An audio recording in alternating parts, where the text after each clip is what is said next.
You're done here. No lead-in, no explanation, no apology. Just 4 words delivered, like a final invoice, simple, calculated, irreversible. I stood in front of Richard Callahan, Chief Executive Officer of Callahan Freight Systems, late 60s. Sharp suit, sharper tongue, the kind of man who'd built his empire on hard deadlines and harder silences. He didn't look up, just sat behind his oak desk, flipping through papers like he was reviewing inventory, like firing me was a task to tick off before his 9. Surreal meeting. I'd been here before, in this office, before sure sycamores, in this very spot. But back then, Kernanosa would have something. Richard called me indispensable. That was his word, not mine. I'm Evan Carter, 37 years old. For the last 6 years, I ran the logistics division at Callahan Freight, head of operations across central and eastern Ontario. I worked my way up from a field coordinator to the guy who could tell you which bridge to avoid at 2. Ziborn P. A brasserie in Brantford, and which freight route needed realignment before the weather turned. I didn't wear a tie to impress anyone. I got things done, but none of that mattered now. I glanced down at the envelope Richard had slid across the desk. Cream stock, embossed seal. Termination letter. No doubt drafted days ago. The timing wasn't random. It never is with Richard. That's what made him dangerous. He planned every move like a chess master playing 5 boards at once. And today, I was the piece being taken off the board. I see, I said quietly, trying to keep my jaw from locking. It's not personal, he replied, eyes still on the page. Strategic realignment. We're shifting priorities. Strategic realignment. What a joke. This wasn't about logistics. This was about Sophie. His daughter, Wana. 26 1, smart, kind, and far too good for corporate chess games. She worked in accounting, started just under a year ago after graduating from McMaster. She was the kind of employee who stayed late to double-check the numbers, not because anyone asked, but because she believed in getting things right.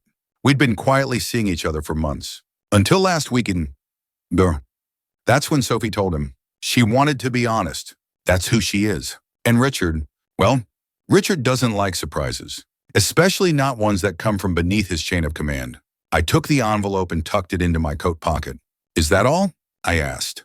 He didn't answer, just shifted the papers into a neat stack. I wasn't worth another glance. As I turned to go, my reflection caught in the glass wall. Same black coat, same steel-toed boots, but I didn't recognize the eyes staring back.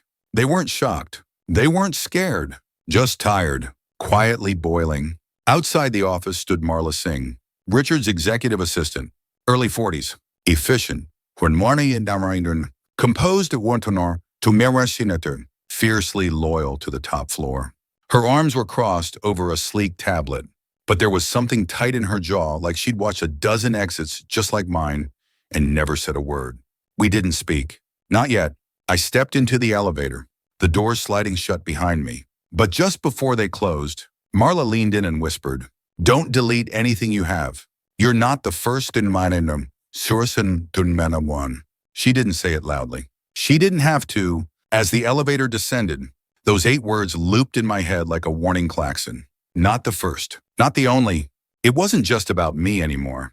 There was a system to this, a pattern, and suddenly it warranty. I was no longer a victim, I was a witness. I stepped out into the lobby, past the forced smiles of receptionists pretending not to notice. The moment you're gone, you're gone. In companies like Callahan Freight, loyalty ends the second your ID badge deactivates. Outside, the air had that sharp, late October bite.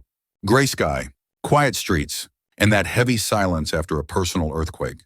I crossed the lot and climbed into my truck, my old steel blue F-150, still smelling of leather, road salt, and long-haul coffee. I didn't start the engine. Not yet. Instead, I sat there and let it hit me. The fall, the speed of it. 6 years. Gone in under 6 minutes. And yet, it wasn't always like this. There was a time just 2 years ago when Richard had pulled me into the boardroom, clapped a hand on my back, and called me the firewall of this company. That was during the border strike. Half our fleet was frozen in limbo between Ontario and Michigan. I'd stayed 3 nights in the office, rerouted cargo manually, talked customs officials down from a cliff. I slept on a break room couch, shaved with bottled water. The media covered it. Clients called me directly to say thank you. Richard shook my hand in front of the board and said, "You're the reason we're still standing." And now, I was just a name crossed off on a Thursday morning. I pulled out my phone and opened the secure folder I'd created long ago. Ops redundant. A harmless name for a non-harmless thing. Spreadsheets. Turning on soon. Dispatch audits. Vendor flags. Anything that ever felt off. Not for revenge. Shuriyo, certain kibri. Just instinct.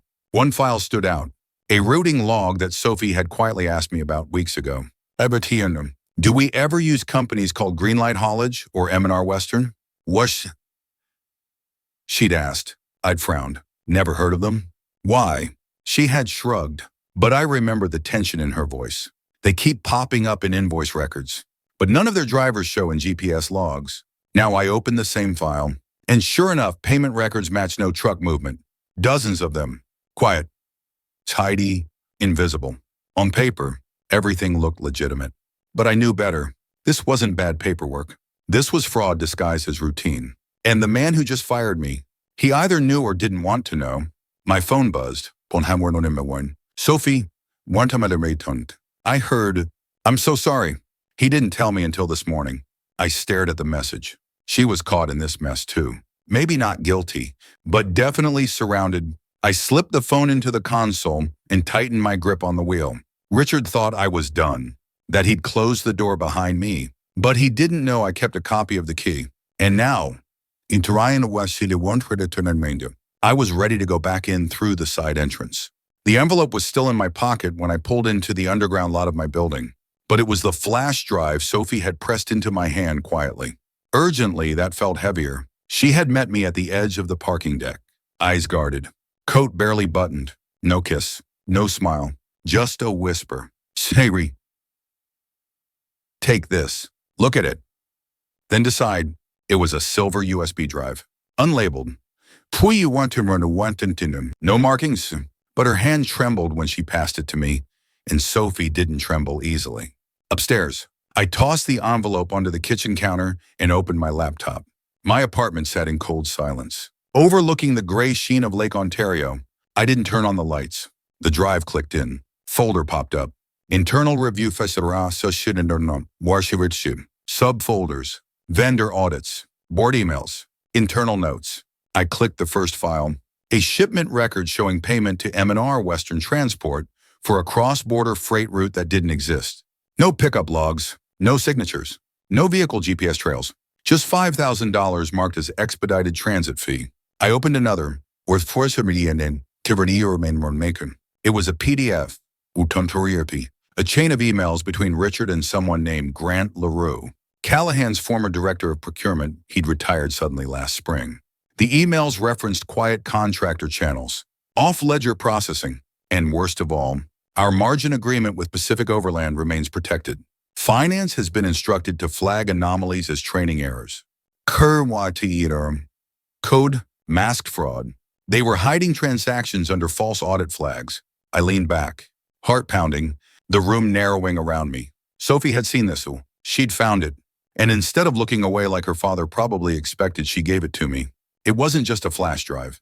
It was a decision. She chose the truth. Over comfort. Over family. Over him. I stared at my phone.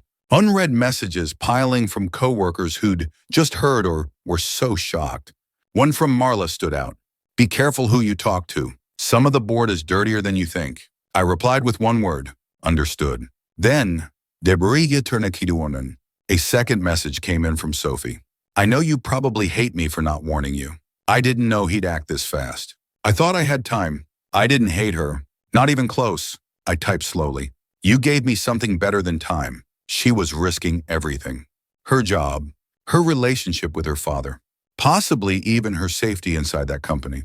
I stared again at the drive, its dull metal glinting in the low kitchen light. It wasn't just data, it was a weapon. And she had just placed it in my hand. Suddenly, the apartment felt less like home and more like a battlefield staging zone. I had information. Patterns, a timeline. Now, I needed leverage. Because whatever came next, I wouldn't just be defending myself. I'd be going after the man who thought he could erase me and the girl he underestimated. She just became the first twist in his unraveling. The morning after Sophie gave me the USB, I drove west past Burlington, out toward the quieter streets of Ancaster. I wasn't ready to open the files alone. If this was real, I needed someone who'd know, someone who could look at the data and tell me I wasn't losing my mind. Bryce Callahan was 72 now. He'd retired 4 years ago. But before that, he'd been my mentor, the founding CEO of Brixton Dynamics, the one who built the company from a garage sketch into a national logistics name. He was the kind of man who knew the weight of every invoice, every deal, every silence in a boardroom. He lived in a small brown brick home with a wide veranda and an overgrown cedar hedge. When he saw me pull up, he was already outside with 2 coffees. "I was wondering when you'd show up." "Whoosh," he said. "Come inside. You look like you haven't slept since Tuesday." He wasn't wrong. I followed him into his study wooden floors, walls lined with ledgers and trade awards. I handed him the USB. Sophie gave it to me. I said, she didn't say much, just that it needed to be seen. He paused mid-motion. "She took that risk. She's not sure she even understands all of it." I said, "But she knows something's wrong, and I think it's eating her alive." Bryce nodded slowly, inserting the drive into his laptop. That girl always had a conscience too much for Roy's liking. I sat, watching him scroll through folder after folder. His frown deepened. "Altered contract sequences," he murmured. "Vendor routing overlaps. And these are shell company transfers." He tapped one file. "That's from the Becker shipment we did in February. It was reported as a loss due to flooding, but this says it was rerouted and claimed twice." "Is it enough?" Oting asked. He looked at me. "It's not just enough. This is pattern-level fraud." For a moment, the room fell silent. Just the old hum of the desktop tower whirring near the bookshelf. I leaned forward. "Do you think the board knows? Some might, but Roy's had his claws in them for years. He sells vision while hiding liability." They stopped asking questions the moment the quarterly numbers stayed green. My chest tightened. Sophie had grown up watching that, admiring it, even when it torfarsen, and now she was betraying it. "She said she doesn't know what she wants anymore," I said quietly. "She looked torn. And I shouldn't, sir. She should be," Bryce replied. "That's her father. Blood muddies truth." He turned to me.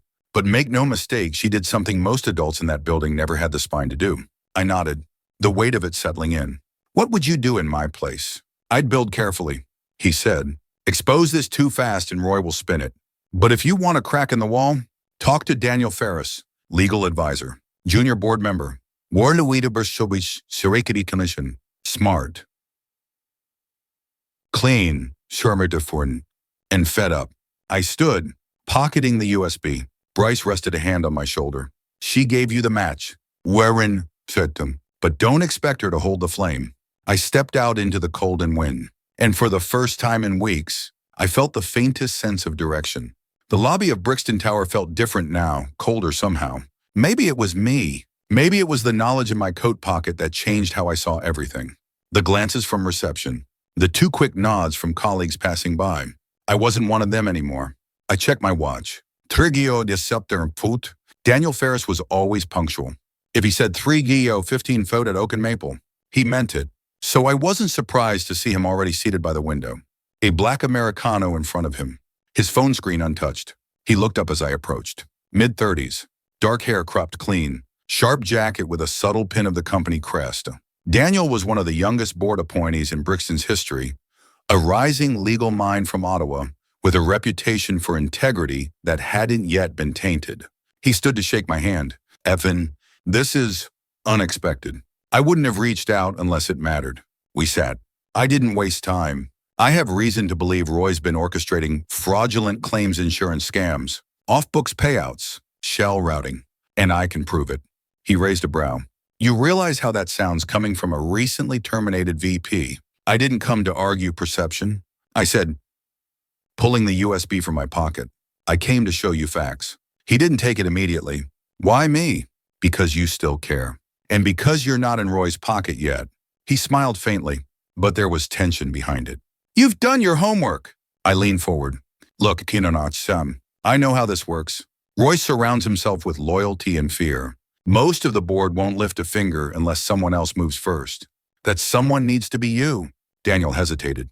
You want me to take this to the ethics committee? Not yet. I said, just verify it. If it's nothing, toss it. But if it's real, you'll know what to do. He studied me for a moment longer, then took the USB and slid it into his inner coat pocket like it was made of glass. I've suspected things, he said quietly, but I didn't want to see it. Hell, I didn't dare to see it. What changed? He looked out the window, voice low. My assistant was let go last week. No cause, no warning. She'd flagged discrepancies in the Becker claim. The next day, she was walked out. That hit me harder than expected. They're erasing the witnesses. I didn't think I was next, he said, then met my eyes.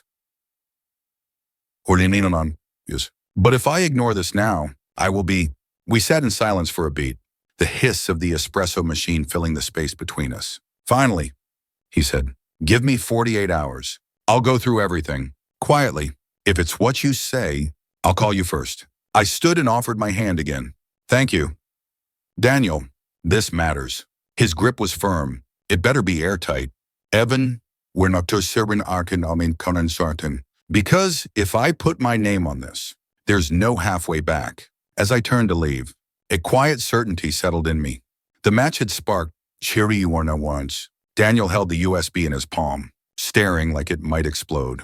If I open this, I can't close it again. It was just past 11 Gyo-sang when I got the text. We need to meet. Not on company network. Dojokyo, Edwards Park. Daniel wasn't the panic type. For him to use personal text, short and to the point that alone set me on edge. Edwards Park was quiet on weekdays. Mostly retirees walking dogs and kids too young for school. I waited near the footbridge, hands in my coat pockets, scanning every passerby like a suspect. Daniel arrived 10 minutes late. No coffee this time. Just a gray folder under his arm and a face drawn with pressure. We have a problem. He said before even sitting. He handed me the folder. Inside was a printout of one of the files from the USB, except now. It had a header. Confidential. Legal review draft, Braddock and Muir proposal. I looked up. Where did this come from?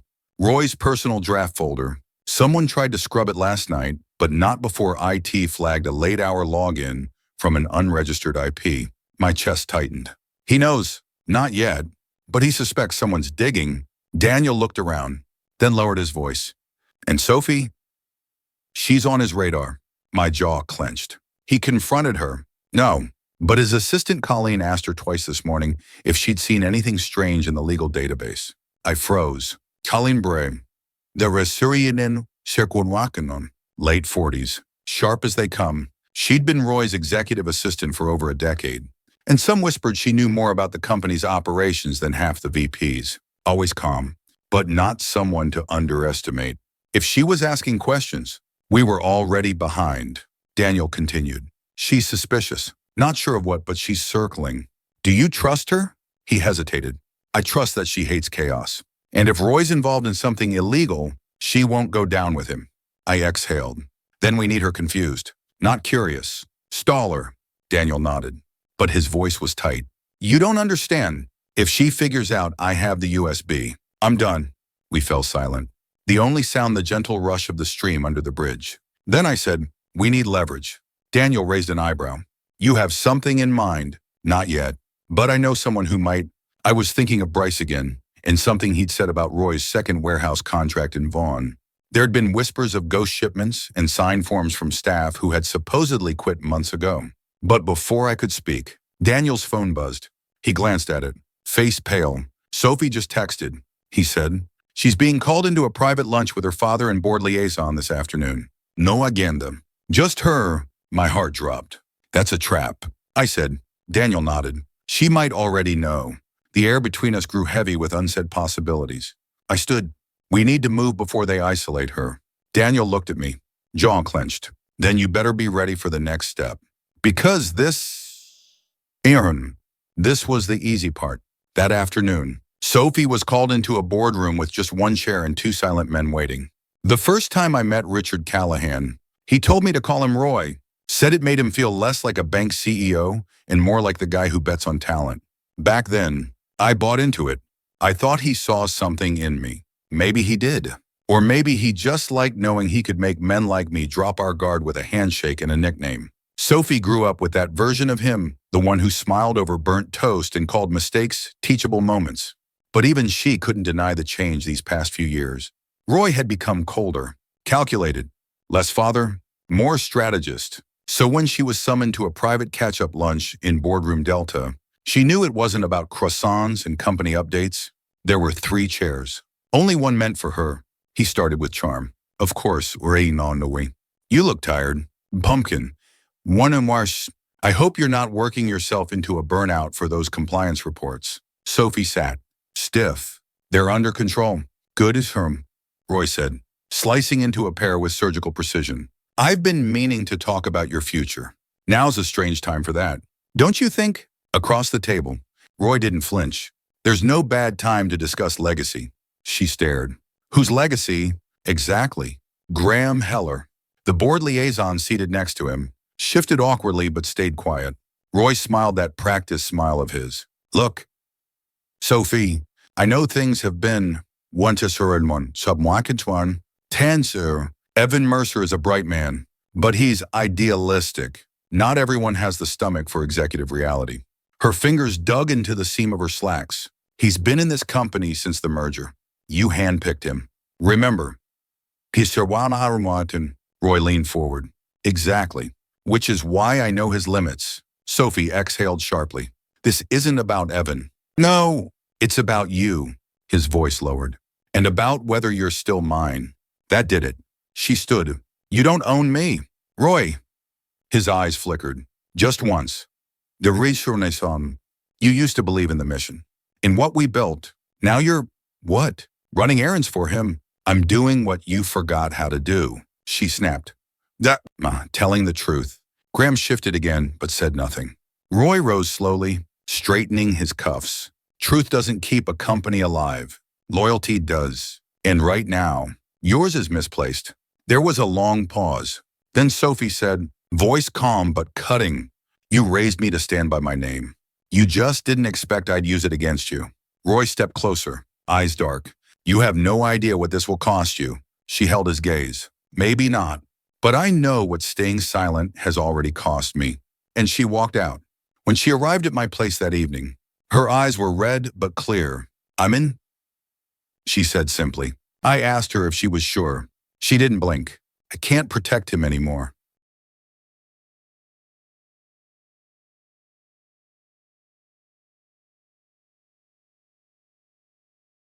There's a sound that only comes when someone locks the door behind them at night, not out of fear, but out of purpose. That was the sound I heard when Sophie walked into my place with her coat still damp from the rain. She didn't even look up. Let's do this, she said. We didn't speak much. Some decisions, once made besharn, don't need repeating. We set up in my den 2 laptops, a forensic duplicate of the USB, a separate air-gapped drive for safety. Sophie wore an old hoodie of mine, sleeves too long for her, and tied her hair back like she used to during her CPA exams. This wasn't revenge porn or a whistleblower fantasy. This was documentation clinical, careful, admissible. What do you know? We started by categorizing contracts or vendor codes, flagged transfers. Roy, or rather, Richard Callahan, was methodical. He'd buried the trail across 3 fiscal cycles, laundering money through shell suppliers in Ontario and Alberta, all routed back to Braddock and Muir. The deeper we went, the clearer it became he wasn't just moving money. He was setting up a sale, a quiet absorption by Braddock, likely to go through under the radar unless someone flagged the financials in time. That's where Antonia Reese came in. Antonia had worked as Holloway & Co., senior compliance auditor until 5 years ago. When a whistleblowing report she compiled mysteriously vanished, and she did too. Rumor had it Roy had her blackballed after she flagged irregularities tied to his early restructuring plans. But I'd kept her contact. We met once during a Q3 review. She had sharp eyes and sharper ethics. I reached out under the radar, secure line, disposable SIM, her voice. And when she answered, was low but alert. You better not be calling from a company device. I'm not, I said, but I've got something, and I need you to look at it. There was silence. Then if this is about Roy, we rush, I'm listening. We met her the next day in a quiet corner of Café Lone on Front Street, near Union Station. She was older now, maybe late 50s, but her presence still carried weight. Antonia didn't waste time. She took one look at our folder structure and said, "This isn't sloppy. This is surgical. Can you verify it?" Sophie asked, her voice steady. "Yes, Sipo. But that's not the real question," Antonia replied, flipping through the spreadsheets. The real question is, what do you plan to do once this points back to your father? Sophie met her gaze without flinching. What he did, and someone needs to face it. Even if that someone is me. Antonia nodded once. Then let's get to work. We sat there for hours, going line by line. She taught us how to annotate, how to preserve metadata, how to prepare a dossier that wouldn't get tossed on technicalities. By nightfall, we had the beginnings of a legal-grade audit trail, but we also had something else, a clock ticking, because the deeper we dug, the more likely someone else would notice and try to shut us down. Antonia leaned over the folder and whispered, "You've got maybe a week. After that, if he catches wind, this whole thing burns." There's a moment in every plan when it stops being if and becomes when. For us, that moment came 3 days after Antonia confirmed the audit trail was airtight. We submitted the first wave to a secure portal owned by a whistleblower unit linked with the Ontario Securities Commission. It wasn't flashy, just encrypted uploads, timestamps, reference IDs, no names, no glory. But it was the beginning of the end. We routed everything through Antonia's legal contact, someone she trusted from her old firm. Now working in risk analysis, he never met us in person, never asked questions. Just confirmed receipt and told us we'd hear back if a case was opened. We expected days. We got an answer in 22 hours. They were sending someone. Her name was Maya Leduc, mid-30s, meticulous, former Crown prosecutor turned regulatory enforcement officer at the OSC, half French, noble morning, half Vietnamese, based in Ottawa but already en route to Toronto. Antonia gave us the look only seasoned professionals give right before a storm. They don't send Maya unless they plan to dig deep. By then, Roy must have sensed movement. Subtle things began happening. First, someone from IT requested access logs for internal servers, including file transfers. Then Sophie's desk was relocated closer to executive administration. Braddock's name began popping up again in project briefings buried in minor vendor references. But we noticed, and one night, someone tried to break into Antonia's parked car. She didn't flinch. She just installed a dash cam and moved the car 3 blocks down. Still, we knew the window was closing. Maya arrived without warning. 3 days ahead of schedule, she didn't contact Holloway & Co. Directly instead, she requested a confidential off-site meeting. We met her in a legal co-working space on King West. She wore a gray wool blazer and carried no laptop. Only a small legal pad and a voice that could slice concrete. "I've seen the reports." She said. "If these hold under scrutiny, we're looking at securities fraud, insider trading, and fiduciary breach at minimum." Sophie remained composed. "And what happens now?" Maya said. "We verify, quietly." "But what if Roy suspects?" I asked. She looked at me, sharp. "He already does. Then no one. But he doesn't know how far along you are. That's the only edge you've got." We handed over the physical drive. Chain of custody forms were signed. Maya didn't promise protection, but she outlined the protocol. Anonymous review, risk-assessed escalation, and if necessary, formal charges. It felt real then. No more hiding in shadows. No more whispers and encrypted files. We were in it, all the way. Sophie looked at me as we stepped out onto the quiet sidewalk. Her voice was steady. "If this explodes, don't try to save me." I didn't answer. It didn't, because we both knew there was no turning back. The final board meeting at Holloway & Co. began in silence. Roy Richard Callahan sat at the head of the table, every inch the polished executive. But this time, his confidence looked rehearsed. He didn't know Maya Leduc was there to deliver more than questions. She opened a folder. Inside, financial logs, internal memos, client statements, enough to implicate him in securities fraud and breach of fiduciary duty. Roy glanced at the board, then at me.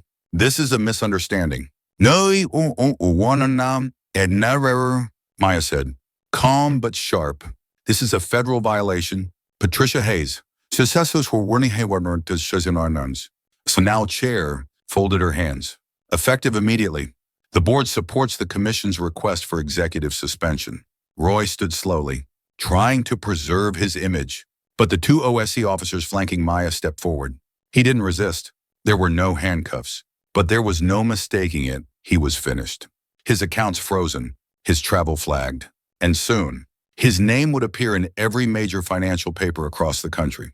As they walked him out, he turned once. Evan, I never thought you'd be the one. I met his gaze. You told me to call you Roy. That didn't mean I owed you silence. He gave a bitter smile, then disappeared behind the door. Sophie hadn't come. She'd resigned days earlier. We met on the roof that evening. She looked tired, but lighter. I'm heading to Montreal. I need air not soaked in ambition. You okay? I asked. She hesitated. He was my father. But what he became, I can't follow. I didn't push. Some griefs need silence, not solutions. You were brave. I said, no, too. She replied. But I finally chose what mattered. We said goodbye with no promises, just quiet respect. I never went back to corporate. I started fresh consulting for startups who still believed in doing things right. One founder asked why I left Holloway. I told him, because power built without integrity always collapses. He offered me a handshake. That's why I want you in my corner. Sometimes, the best revenge isn't watching someone fall. It's walking away with your dignity intact. And for Roy Callahan, he lost the thing he valued most, not wealth, not reputation. And control, there's a silence that lingers after betrayal, a quiet ache that follows you home from the office when your efforts are dismissed, your loyalty overlooked, and your worth questioned. I've been there. And this was just one of many office stories where good people are pushed aside, not because they failed, but because they stood for something. If you're facing your own storm right now, being isolated, replaced a Weinernon, or betrayed, know this. You're not alone. These office stories are everywhere, tucked behind polite emails and empty handshakes. But so is hope. I've learned that truth has its own rhythm. It doesn't shout, it waits. And when it moves, what do I do? It moves through the wise surface, the patient, the steady. The world tells us to fight fire with fire. But sometimes it's strategy, not noise. That makes the biggest impact. When you act with integrity, even in silence, you're never truly alone. Because God sees, God strengthens, and God will bring justice in His time, not ours. Thank you for watching and being part of this journey. If this story touched you, leave a 1 in the comments so we know you're here. Subscribe for more true and powerful office stories. And don't hesitate to share your own. Who knows, your voice might be the courage someone else needs.